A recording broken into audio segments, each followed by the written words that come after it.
जैसे घर में अगर हम कोई ज्योति जलाते हैं, रुई, उसके अंदर जो तेल हमने डाला होता है, ऊपर हमने माचिस से उसमें आग लगाई, तो धीरे धीरे जो ऑयल है वो ऊपर की तरफ चढ़ रहा है, वो जो कंटेनर है वो धीरे धीरे खाली होता जा रहा है। ठीक है,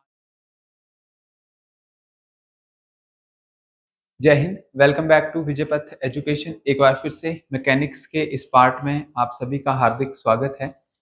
एमसीक्यू के माध्यम से हमने मैकेनिक्स को शुरू किया था। आई होप इससे पहले जो हमारी प्रीवियस क्लासेस हुई हैं आपने उनसे जो है वो नोट्स बना लिए हैं। तो नेक्स्ट स्टार्ट करते हैं। अब हम सबसे पहला क्वेश्चन यहाँ पे दिया गया है, काटने और बेधन उपकरण इसलिए तीक्ष्ण किए जाते हैं क्योंकि, क्या इसका रीजन है? जो काटने वाले इंस्ट्रूमेंट होते हैं हमारे, ये छेद करने वाले इंस्ट्रूमेंट होते हैं, वो आगे से कैसे होते हैं? नुकीले होते हैं। ठीक है, लगाए गए बल को बढ़ाने के लिए, गति में परिवर्तन लाने के लिए, क्षेत्र को कम करने और दाब बढ़ाने के लिए, क्षेत्र बढ़ाने और दाब कम करने के लिए। तो क्या इस क्वेश्चन का राइट आंसर है?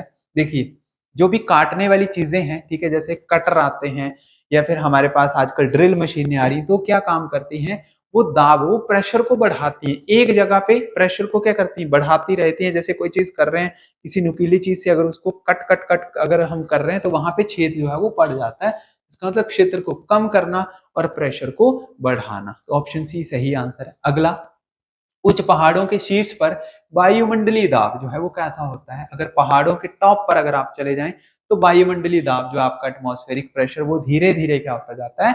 कम होता जाता है। ऑप्शन डी इसका राइट आंसर। अगला प्रश्न है, पृथ्वी पर आदमी द्वारा लगाया गया दाब न्यूनतम होता है जब वह, ठीक है जी, क्या यहाँ पे राइट आंसर रहेगा? पृथ्वी पर आदमी द्वारा लगाया गया दाब न्यूनतम होता है जब वह क्या काम करती है? दोनों पैरों को मोड़ के बैठते हैं, नींद की स्थिति में लेटते हैं, दोनों पैरों पर खड़े होते हैं, एक पैर पर खड़े होते हैं। तो आपको बताना है क्या राइट आंसर है।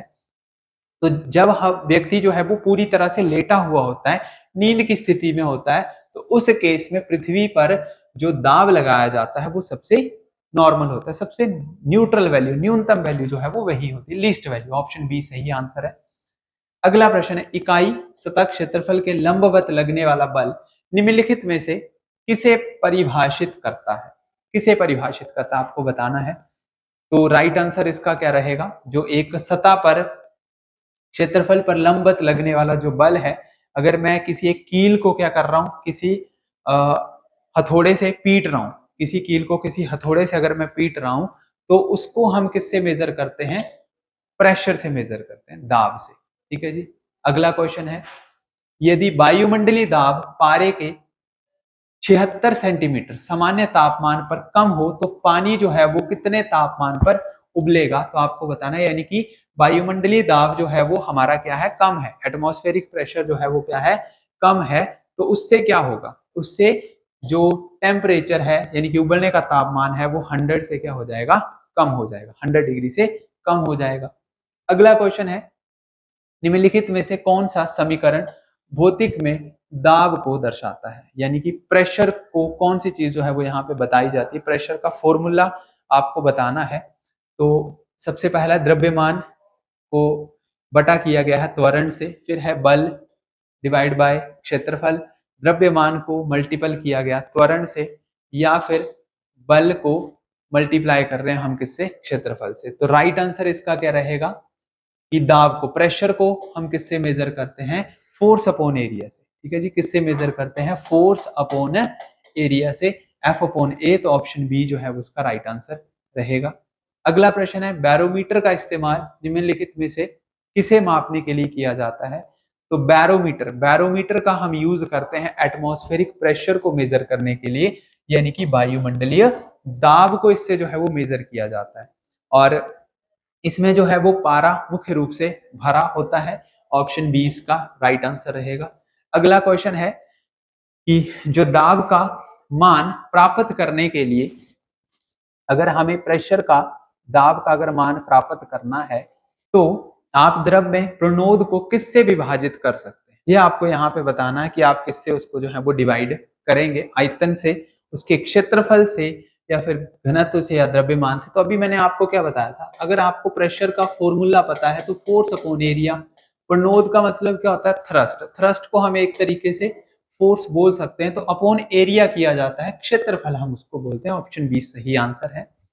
समान वायुमंडलीय दबाव और 45 डिग्री अक्षांश पर समुद्र तल पर बर्फ का गलनांक कितना होता है। ये आपको बताना कि बर्फ का गलनांक जो है वो कितना होता है। तो 273 जो एक मिनिमम, जो एक कॉमन वैल्यू है 273.16 केल्विन, ये इसका सही आंसर है। Option number B. किस प्रक्रिया से लालटेन या लैंप की बत्ती से तेल ऊपर चढ़ता रहता है, ये आपको बताना है। जैसे घर में अगर हम कोई ज्योति जलाते हैं, रुई, उसके अंदर जो तेल हमने डाला होता है, ऊपर हमने माचिस से उसमें आग लगाई, तो धीरे धीरे जो ऑयल है वो ऊपर की तरफ चढ़ रहा है, वो जो कंटेनर है वो धीरे धीरे खाली होता जा रहा है। ठीक है, लालटेन में हम घर में कई बार लैंप जलाते हैं, लालटेन जिसमें मिट्टी का तेल जो है वो डलता है, या फिर कोई और चीज यहाँ पे बताई गई है, लैंप की बत्ती है। ठीक है, तो वो धीरे धीरे क्या होता है, तेल खत्म होता है, तेल ऊपर की तरफ चढ़ता है, वो जलना स्टार्ट होता है। तो कौन सी चीज है, तो वो यहाँ पे हमारे पास राइट आंसर क्या रहेगा, केशिकत्व से। ठीक है जी, केशिकत्व जो है राइट आंसर है। अगला क्वेश्चन, एक क्षैतिज धरातल पर रखी एक द्रव की एक बूंद पर लगने वाले बल को आप क्या कहते हैं। ठीक है, क्या राइट आंसर है इसका, तो उसके ऊपर पृष्ठीय तनाव का भी बल लगता है, सरफेस टेंशन का भी, उसके साथ साथ ग्रेविटी की भी फोर्स वहां पे लगती है। तो ऑप्शन ए और बी दोनों आएंगे, सी इसका सही आंसर रहेगा। अगला प्रश्न, जब एक तरल पदार्थ पर दाब लगाया जाता है तो दबाव परिवर्तन बिना किसी नुकसान के द्रव के प्रत्येक भाग में प्रेषित होता है। कौन सा नियम इस घटना को व्याख्या करता है, यानी कि जब एक लिक्विड के ऊपर हमने कोई प्रेशर लगाया तो दबाव परिवर्तन बिना नुकसान के द्रव के प्रत्येक भाग में प्रेषित होता है। यानी कि मैंने उसको कंप्रेस किया तो वो जो प्रेशर लगा है वो उस लिक्विड के हर किसी मॉलिक्यूल के ऊपर प्रेशर लगा है।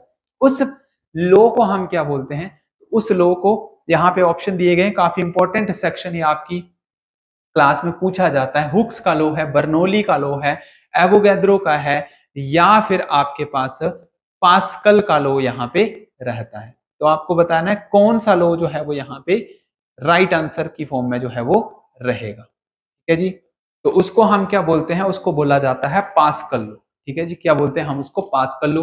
ये जो भी हमारी ब्रेक्स होती हैं वो भी किसके ऊपर डिपेंड करती हैं, लिफ्ट है, ये भी पास्कल के लो के ऊपर ही डिपेंड करती है। अगला है, तैराकों को पानी में तैरने के लिए कौन से बल की सबसे ज्यादा जरूरी होती है। ठीक है, तो यहाँ पे है उत्प्लावक बल जो है, जो कि आर्किमिडीज प्रिंसिपल में दिया था, लॉ ऑफ बायोन्सी के नाम से हम उसको जानते हैं। सो ऑप्शन सी इस क्वेश्चन का राइट आंसर रहेगा।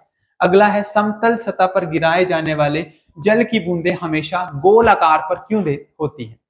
क्या वजह है कि जो जल की बूंद है, पानी की जो ड्रॉप है वो सर्कुलर शेप की होती है। तो क्या राइट आंसर इसका रहेगा, वो होता है पृष्ठीय तनाव के कारण। ऑप्शन नंबर डी इस क्वेश्चन का राइट आंसर रहेगा। अगला है, किसी तरल माध्यम में आंशिक या पूर्ण तरह से डूबी हुई वस्तु पर लगने वाला जो बल होता है उसमें कौन सा सिद्धांत जो है वो लगता है, आपको यहाँ पे बताना है। यानी कि कौन सी चीज तैर रही है, कौन सी चीज डूब रही है, कौन सी चीज फ्लोट कर रही है, उसमें कौन सा लॉ जो है वो यहाँ पे लगाया जाता है, न्यूटन का second law, Boyle's law, Archimedes principal, या फिर चार्ल्स का लॉ यहाँ पे लगाते हैं। तो वो हम लगाते हैं लॉ ऑफ बायोन्सी, जिसको आर्किमिडीज ने दिया था। तैराकी के नियम से भी हम इसको जानते हैं। अगला है, लैक्टोमीटर दूध के नमूने की शुद्धता निर्धारित करने के लिए उपयोग किया जाता है, और हाइड्रोमीटर जो है वो लिक्विड चीज के घनत्व को, उसकी डेंसिटी को मेजर करने के लिए किया जाता है। तो दोनों के दोनों किस सिद्धांत पर आधारित है, ये आपको बताना है। तो दोनों के दोनों जो है लिक्विड चीज के ऊपर है, और लिक्विड का कॉन्सेप्ट किसने दिया, आर्किमिडीज ने दिया। तैराकी का नियम किसने दिया, आर्किमिडीज ने दिया। तो आंसर आएगा इसका आर्किमिडीज, ऑप्शन ए। अगला है, यदि पानी से भरी कांच की बोतल को ढक्कन से बंद करके फ्रीजर में रख दिया जाए तो क्या होगा। यानी कि आपने अगर एक शीशे की बोतल को क्या किया, फ्रीजर के अंदर रख दिया, ठीक है, और ढक्कन उसका आपने बंद कर दिया, तो क्या होगा, ये आपसे यहाँ पे पूछा गया है। तो पानी के जमने के बाद कांच की बोतल पर वायु का जो है वायुमंडलीय दाब के कारण ये विकृत हो जाएगी, क्या ये यहाँ पे होगा, यानी कि टूट जाएगी, या फिर बर्फ के कारण कांच की बोतल फट जाएगी, ठीक है, कुछ नहीं होगा, या फिर नॉर्मली जम जाएगी, वजन बढ़ जाएगा, तो नहीं। राइट आंसर क्या आएगा, बर्फ के कारण जो है वो कांच की बोतल क्या होती, फट जाती। इसलिए फ्रीजर के अंदर, यहाँ पे फ्रिज नहीं बोला गया, फ्रीजर, या जहां पे बर्फ को जमाया जाता है वो चीज है। यहाँ पे रखेंगे तो उस एक्सपेंशन की वजह से वो क्या होगा, फट जाएगा। ठीक है, ऑप्शन बी सही आंसर है। आइंस्टाइन का द्रव्यमान ऊर्जा संबंध क्या है, ये आपको पता होना चाहिए। आइंस्टाइन का रूल क्या था, E is equal to M C square. Most important question है, E is equal to M C square. ये आइंस्टाइन की जो है वो फोटो इलेक्ट्रिक इक्वेशन में काउंट किया जाता है। तो ये आज की क्लास के हमारे कुछ मैकेनिक्स से इंपॉर्टेंट क्वेश्चन थे। जल्दी ही हम एक बार फिर से नेक्स्ट क्लास के साथ जुड़ेंगे। तब तक के लिए जय हिंद, जय भारत।